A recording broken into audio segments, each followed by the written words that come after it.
केंद्रीय मंत्रिमंडल के मेरे सहयोगी श्री नितिन गडकरी जी, नारायण राणे जी, पीयूष गोयल जी,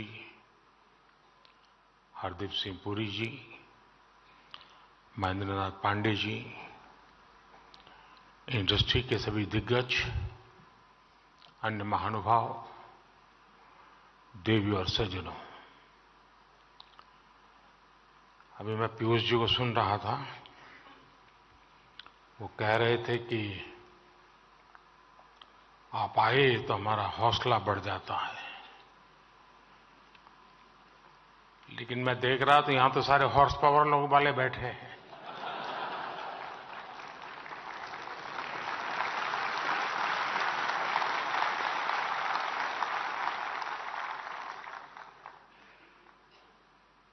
तो तय हो गया है कि किसको कहां से हौसला मिलने वाला है। सबसे पहले तो मैं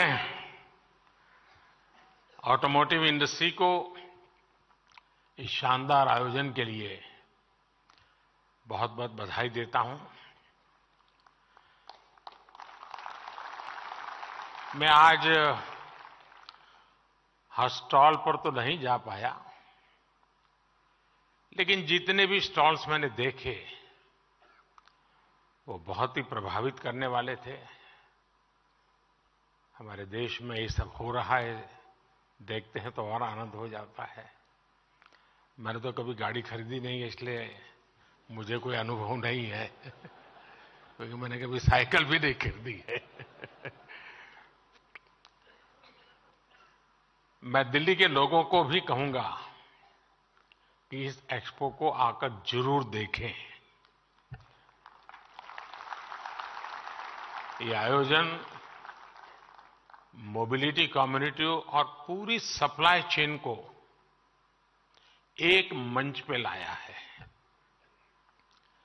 मैं आप सभी का भारत मोबिलिटी ग्लोबल एक्सपो में अभिनंदन करता हूं और आप सबको बहुत बहुत शुभकामनाएं देता हूं। शायद आप में से कुछ लोगों को स्मरण होगा कि जब मेरी पहली टर्म थी, उस समय मैंने एक ग्लोबल लेवल की मोबिलिटी कॉन्फ्रेंस प्लान की थी, और उस समय की चीजें अगर आप निकाल के देखोगे तो बैटरी पर हमारा फोकस क्यों होना चाहिए, इलेक्ट्रिक व्हीकल की तरफ हमें कैसे जल्दी जाना चाहिए, इन सारे विषयों पर बहुत विस्तार से वो समिट हुआ था। ग्लोबल एक्सपर्ट्स आए थे, और आज मेरी दूसरी टर्म में मैं देख रहा हूं कि खासी मात्रा में प्रगति हो रही है, और मुझे विश्वास है कि तीसरी टर्म में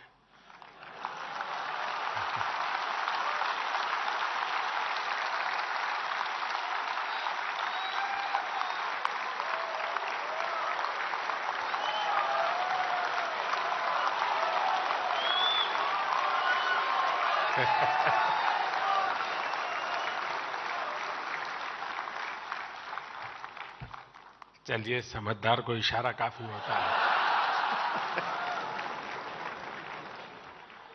और आप लोग तो मोबिलिटी की दुनिया है, तो ये इशारा देश में जल्दी से पहुंचेगा।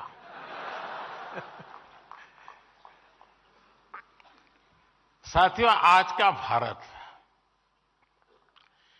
2047 तक विकसित भारत बनाने के लक्ष्य को लेकर आगे बढ़ रहा है। इस लक्ष्य की प्राप्ति में मोबिलिटी सेक्टर एक बहुत बड़ी भूमिका अदा करने वाला है। और मैंने लाल किले से कहा था, मैं आज दोबारा उसका पुनःस्मरण करा रहा हूं। उसमें मेरा एक विजन भी था, मेरा विश्वास भी था, और वो विश्वास मेरा अपना नहीं था, 140 करोड़ देशवासियों का सामर्थ्य के कारण वो विश्वास शब्दों में प्रकट हुआ था। और उस दिन मैंने कहा था लाल किले से यही समय है, सही समय है।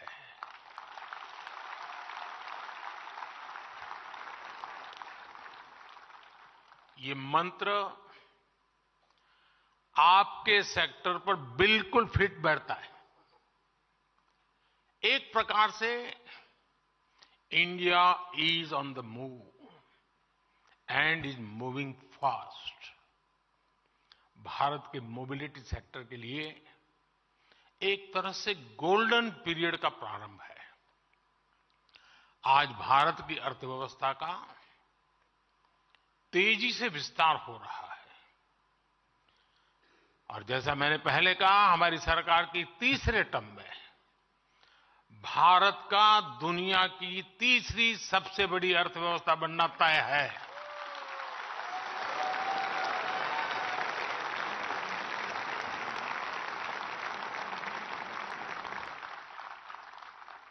हमारी सरकार के प्रयासों से पिछले 10 वर्षों में करीब 25 करोड़ लोग गरीबी से बाहर निकले हैं।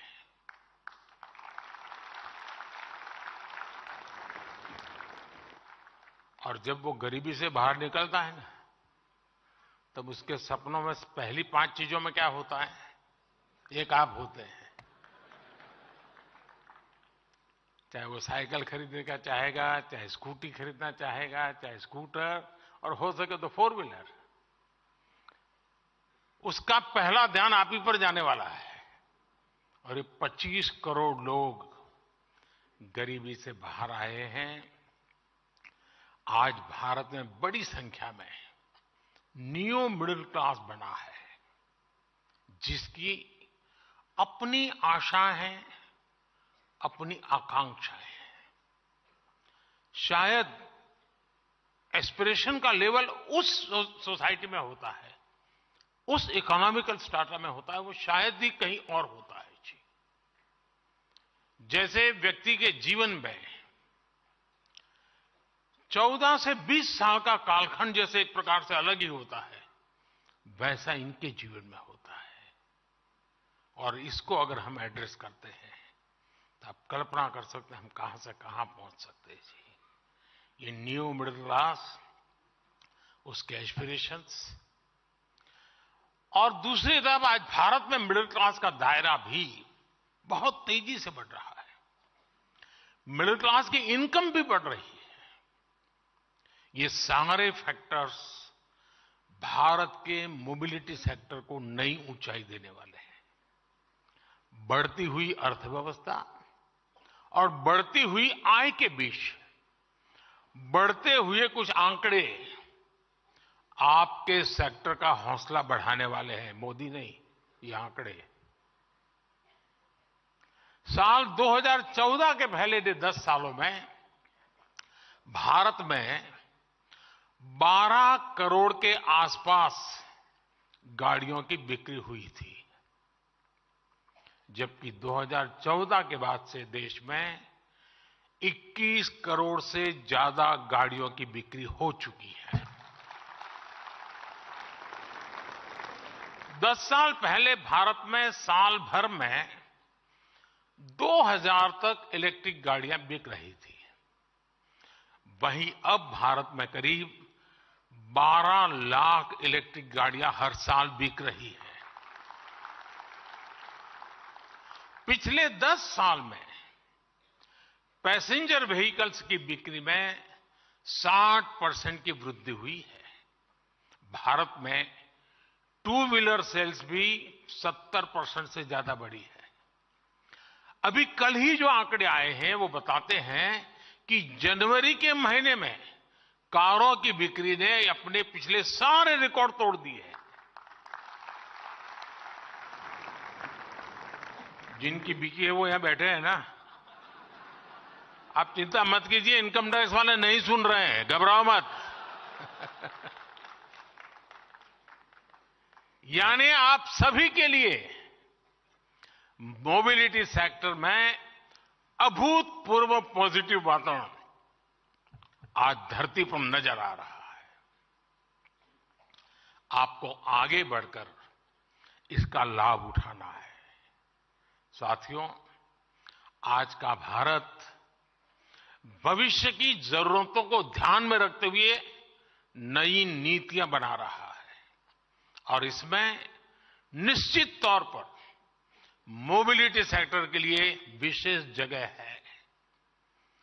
कल जो बजट पेश हुआ है उसमें भी इस विजन आपको देख पाते होंगे। ये तो इंटरिम बजट है, पूरा तो आएगा जब हम तीसरी बार आएंगे तब।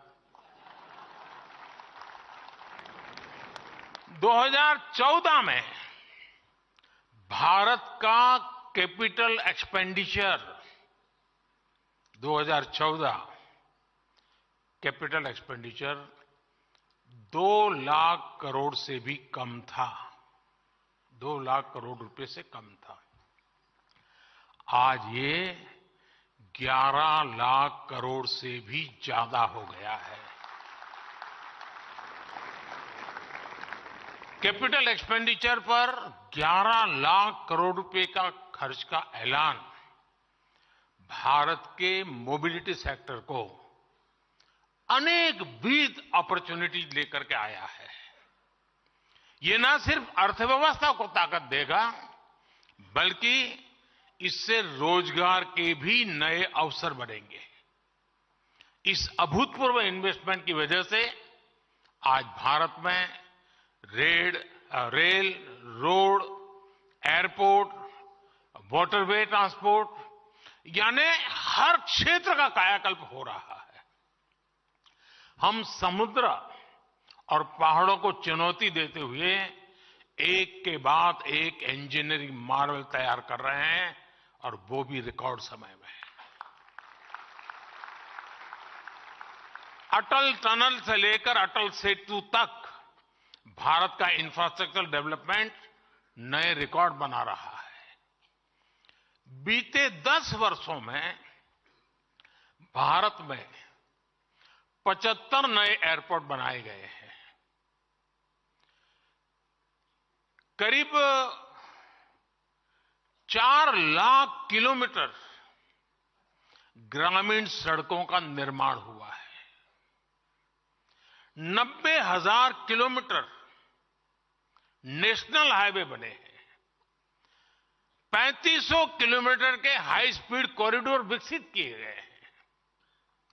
15 नए शहरों में मेट्रो रेल और 25,000 किलोमीटर के रेल रूट्स का निर्माण हुआ है।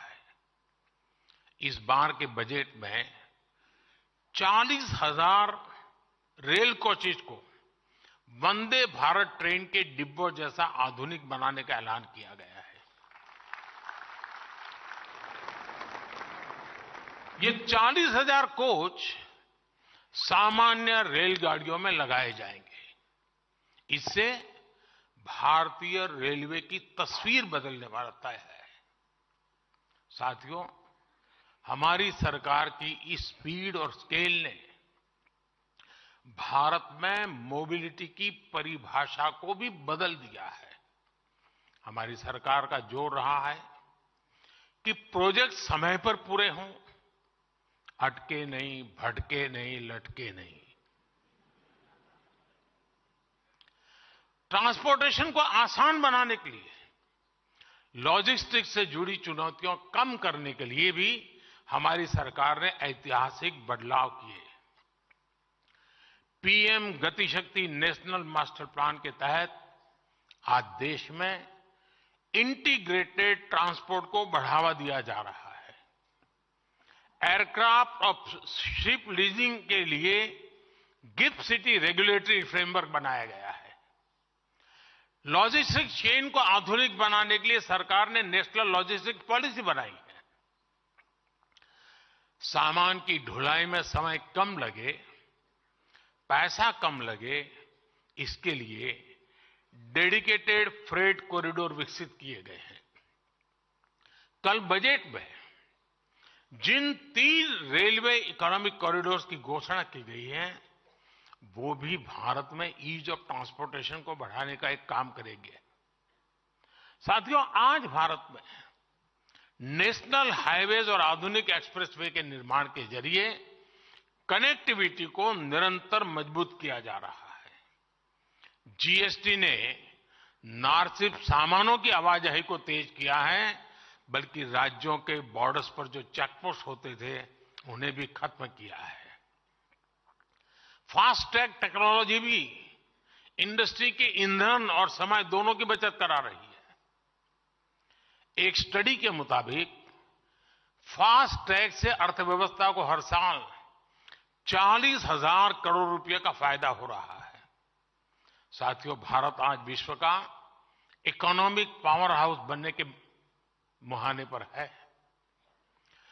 ऑटो और ऑटोमोटिव कंपोनेंट इंडस्ट्री की बहुत इसमें भूमिका रहने वाली है। आपकी इंडस्ट्री का देश के टोटल एक्सपोर्ट में बड़ा प्रतिनिधित्व है। भारत आज पैसेंजर व्हीकल के मामले में विश्व का तीसरा सबसे बड़ा मार्केट है। हम पूरी दुनिया में कॉमर्शियल व्हीकल्स बनाने वाले तीसरे सबसे बड़े देश हैं। हमारी कंपोनेंट इंडस्ट्री भी ग्लोबली कॉम्पिटिटिव बन रही है। अब अमृत काल में हमें इन सभी क्षेत्रों में दुनिया में टॉप पर आना है। हमारी सरकार आपके हर प्रयास में आपके साथ खड़ी है। ये मैं आपके लिए कह रहा था।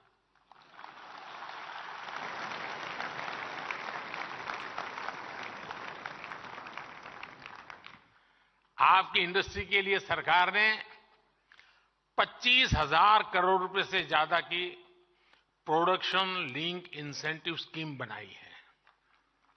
यह हमारी पूरी वैल्यू चेन को आत्मनिर्भर बनाने और एमएसएमई को शक्ति देने में बड़ी भूमिका निभा रही है। बैटरी स्टोरेज के लिए सरकार ने 18,000 करोड़ रुपए की पीएलआई स्कीम दी है। और जब बैटरी स्टोरेज की बात आती है तब मैं आपको बताता हूं मैं क्या सोच रहा हूं। अगर मैं क्लीन कुकिंग मूवमेंट को आगे बढ़ाऊं, मान लीजिए देश में 25 करोड़ घर है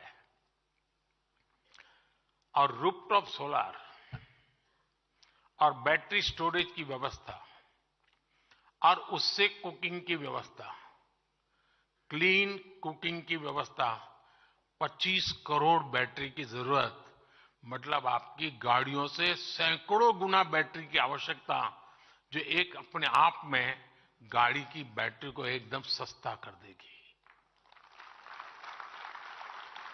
अभी आप आराम से इस फील्ड में आइए, पूरा पैकेज लेकर के आइए। और कल सरकार ने घोषित किया है बजट में, हम पहले तबक्के में 1 करोड़ परिवारों को रूफटॉप सोलर से उसकी 300 यूनिट तो कम से कम मुफ्त बिजली।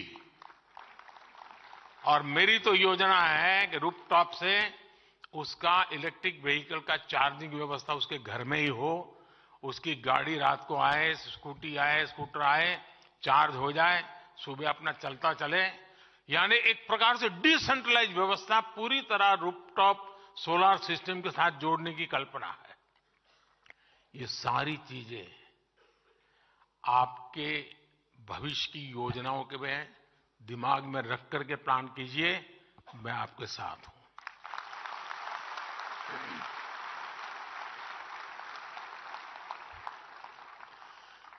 रिसर्च और टेस्टिंग को और बेहतर करने के लिए नेशनल प्रोजेक्ट को 3200 करोड़ रुपए दिए गए हैं। नेशनल इलेक्ट्रिक मोबिलिटी मिशन की मदद में भारत में इलेक्ट्रिक व्हीकल्स के निर्माण को नई गति मिली है। ईवी की डिमांड को बढ़ावा देने के लिए सरकार ने करीब 10,000 करोड़ रुपए का निवेश किया है। हमारी सरकार की फेम स्कीम भी बहुत सफल रही है। इस स्कीम के तहत आज राजधानी दिल्ली समेत कई शहरों में हजारों इलेक्ट्रिक बसें चलनी शुरू हुई है। सरकार ईवी चार्जिंग स्टेशन बनाने के लिए भी सब्सिडी दे रही है। साथियों, रिसर्च और इनोवेशन को प्रोत्साहित करने के लिए कल के बजट में, जैसा मैंने कहा, 1 लाख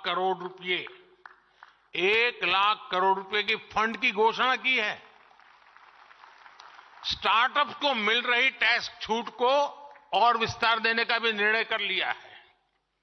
इन फैसलों से भी मोबिलिटी सेक्टर में नई संभावनाएं पैदा होगी। ईवीज के सामने आज सबसे बड़ी चुनौती उसकी कॉस्ट और बैटरीज की है। इस फंड का इस्तेमाल इस क्षेत्र में रिसर्च के लिए हो सकता है। हमारी रूफटॉप सोलर स्कीम में भी ईवी मैन्युफैक्चरिंग से जुड़ा कंपोनेंट है, जिससे ऑटो सेक्टर को भी मदद मिलेगी। जब सोलर रूफटॉप की संख्या बढ़ेगी तो स्वाभाविक है कि बड़ी संख्या में बैटरीज की भी जरूरत होगी। आपके लिए इस सेक्टर में भी विकास की बहुत बड़ी संभावनाएं हैं।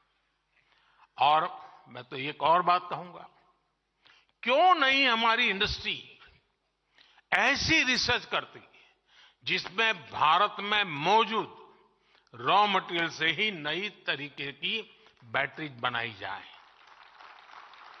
क्योंकि दुनिया को चिंता है कि ये रॉ मटेरियल कितने लंबे अरसे तक चलेगा और तब क्या होगा। हम अभी से क्यों ना ऑल्टरनेट ले। मैं समझता हूं कि देश दे सकता है। काफी लोग सोडियम पे काम कर भी रहे हैं। और सिर्फ बैटरीज ही नहीं, ऑटो सेक्टर को ग्रीन हाइड्रोजन और इथेनॉल के क्षेत्र में भी नई रिसर्च को बढ़ावा देना चाहिए। हमारे स्टार्टअप्स ने ड्रोन सेक्टर को भारत में नई उड़ान दी है। इस फंड का इस्तेमाल ड्रोन से जुड़ी रिसर्च में भी हो सकता है। आज हमारे वाटरवेज ट्रांसपोर्ट के बहुत ही कॉस्ट इफेक्टिव माध्यम बनकर उभरे हैं। भारत की शिपिंग मिनिस्ट्री अब स्वदेशी टेक्नोलॉजी का इस्तेमाल करके हाइब्रिड वेसल्स बनाने की दिशा में आगे बढ़ रही है। आपको भी इस दिशा में जरूर आगे आना चाहिए। साथियों, आज इंडस्ट्री के आप सभी दिग्गजों के बीच, मार्केट की इतनी सारी चर्चाओं के बीच, मैं एक मानवीय पहलू की तरफ भी आपका ध्यान दिलाना चाहता हूं।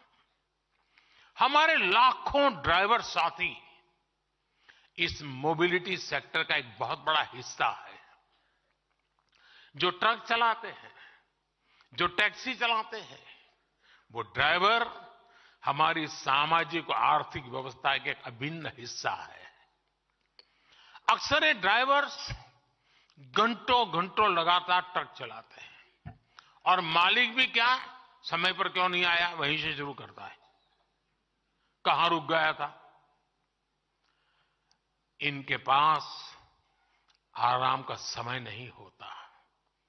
ऐसी मुश्किल परिस्थितियों में कई बार ये लोग सड़क हादसों का भी शिकार हो जाते हैं।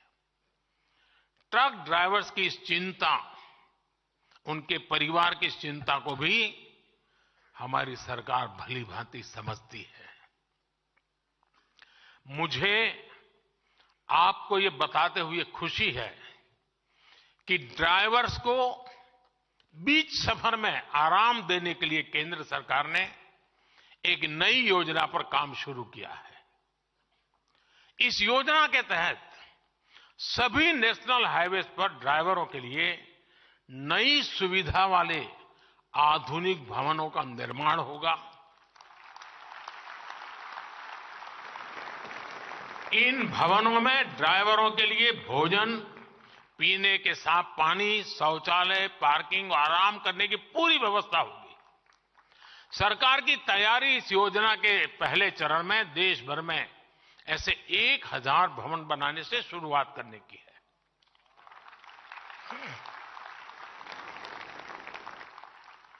ट्रक और टैक्सी ड्राइवर के लिए बनाए गए ये भवन ड्राइवर्स की ईज ऑफ लिविंग और ईज ऑफ ट्रैवलिंग दोनों बढ़ाएंगे। इससे उनकी सेहत भी ठीक रहेगी और दुर्घटनाओं को रोकने में भी बहुत मदद मिलेगी। साथियों, अगले 25 वर्षों में मोबिलिटी सेक्टर में असीम संभावनाएं बनने वाली है। लेकिन इन संभावनाओं का पूरा इस्तेमाल हो, इसके लिए इंडस्ट्री पर भी यह जिम्मेदारी है कि वो खुद को भी तेजी से ट्रांसफॉर्म करे। मोबिलिटी सेक्टर को टेक्निकल वर्कफोर्स और प्रशिक्षित ड्राइवर्स की जरूरत है। आज देश में 15,000 से अधिक आईटीआईज इस इंडस्ट्री को मैन पावर देते हैं। क्या इंडस्ट्री के लोग इन आईटीआईज के साथ मिलकर कोर्सेज को और ज्यादा रिलेवेंट नहीं बना सकते? आप जानते हैं कि सरकार ने एक स्क्रैपेज पॉलिसी बनाई है।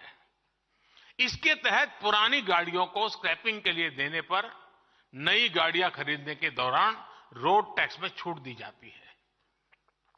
क्या ऑटो इंडस्ट्री भी लोगों को प्रोत्साहित करने के लिए ऐसे इंसेंटिव नहीं दे सकती क्या? साथियों, इस एक्सपो को आपने टैगलाइन दी है, बियॉन्ड बाउंड्रीज। ये शब्द भारत की भावना को दिखाते हैं। हम आज पुरानी बंदिशों को तोड़कर पूरी दुनिया को साथ लाना चाहते हैं। हम ग्लोबल सप्लाई चेन में भारत की भूमिका का विस्तार करना चाहते हैं। इंडियन ऑटो इंडस्ट्री के सामने संभावनाओं का पूरा आसमान है। आइए अमृतकाल के विजन पर आगे बढ़े। आइए भारत को इस क्षेत्र का ग्लोबल लीडर बनाए। और मैं टायर वालों के क्षेत्र में अभी चक्कर काट के आया, और मेरा पहले दिन से इन टायर वाली दुनिया से झगड़ा रहता है। मुझे अभी भी समझ नहीं आता है कि भारत जो खेती प्रधान देश है, उसको रबर इंपोर्ट क्यों करना पड़े।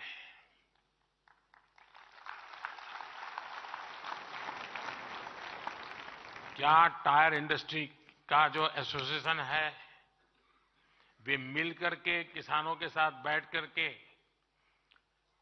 जो भी टेक्नोलॉजिकल इंटरवेंशन कर रहे हैं, जो भी उनको गाइडेंस देना है और जो उनको एश्योर्ड मार्केट देना है, मैं पक्का मानता हूं हिंदुस्तान का किसान आपकी रबर की आवश्यकता पूरी कर सकता है। आज रिसर्च करके जेनेटिकली मॉडिफाई किए हुए रबर ट्री पर बहुत काम हुआ है। भारत में अभी उसका इतना इस्तेमाल नहीं कर रहे हैं। मैं टायर बनाने वालों से आग्रह करूंगा, रबर इंडस्ट्री के साथ जुड़े हुए जो इंडस्ट्री है उनसे आग्रह करूंगा कि जरा किसानों के साथ जुड़िए तो सही। हम इंटीग्रेटेड, कॉम्प्रिहेंसिव, होलिस्टिक अप्रोच के साथ आगे बढ़े जी। हम टुकड़ों में ना सोचे। रबर बाहर से मिल जाता है, चलो यार अपन बनाएंगे, दौड़ाएंगे। अरे कभी ये भी तो सोचे कि मेरा किसान मजबूत होगा तो मेरा देश में 4 गाड़ी और खरीदेगा।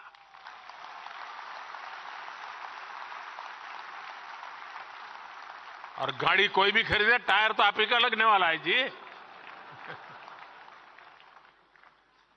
मेरा कहने का तात्पर्य है कि साथियों, आप लोग पहली बार जब इतनी बड़ी मात्रा में एक साथ आए हैं, नए सिरे से कैसे सोच सकते हैं? एक दूसरे को हेल्पिंग हैंड बन करके नए इनोवेटिव आइडियाज के साथ आप कैसे आगे बढ़ सकते हैं? और आज हम एक ऐसे स्टेज पर हैं, हम जितने साथ मिलकर काम करेंगे, हमारी ताकत अनेक गुना बढ़ जाएगी और हम दुनिया में छाने का मौका नहीं जाने देंगे।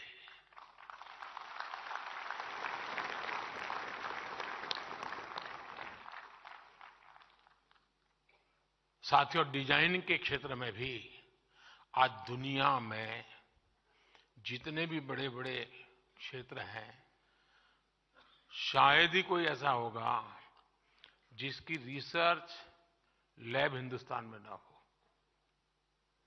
भारत के पास एक टैलेंट है, डिजाइनिंग की टैलेंट है। अब हमें हमारे लोगों के दिमाग से निकली हुई डिजाइन लेकर के आना चाहिए। दुनिया को लगे यार गाड़ी तो हिंदुस्तान की चाहिए, आवाज वो उठनी चाहिए।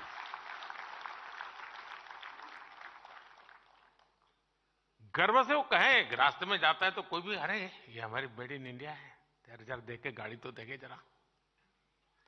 मैं मानता हूं ये मिजाज पैदा करना चाहिए।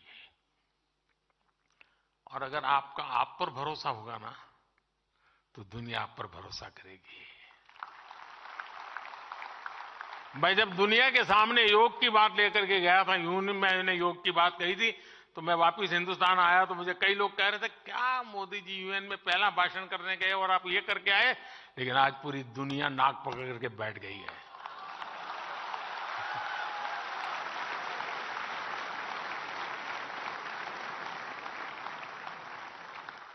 अपने आप पर भरोसा करिए, सामर्थ्य के साथ खड़े हो जाइए।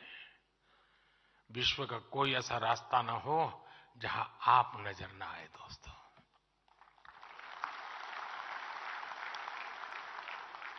जहां से नजरें तुम्हारी गुजरे, वहां पे तुम्हें गाड़ी तुम्हारी नजर आए।